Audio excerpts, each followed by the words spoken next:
টি-টোয়েন্টিতে হারের সেঞ্চুরি বাংলাদেশের। লড়াইটা ছিল ওয়েস্ট ইন্ডিজ ও বাংলাদেশের মধ্যে। দুই দলই আন্তর্জাতিক টি-টোয়েন্টিতে শততম হারের দ্বার প্রান্তে ছিল। তাতে ক্যারিবীয়দের টপকে অনাকাঙ্ক্ষিত রেকর্ডে নাম লিখিয়েছে বাংলাদেশ।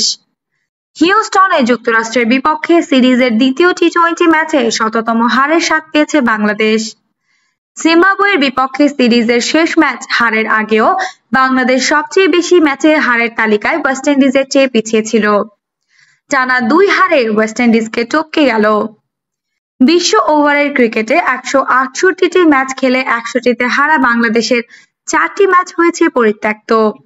বাকি 64টি ম্যাচে এসেছে জয়। তালিকায় 2-এ থাকা ওয়েস্ট ইন্ডিজ 193টি ম্যাচ খেলে 99টিতে হেরেছে। 98 হার নিয়ে 3-এ শ্রীলঙ্কা এবং 35 হার নিয়ে 4-এ আছে জিম্বাবুয়ে।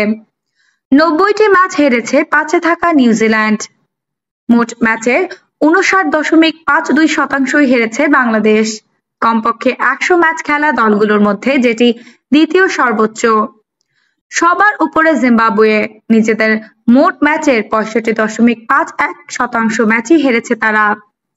52.12% হার নিয়ে 3-এ আছে আয়ারল্যান্ড।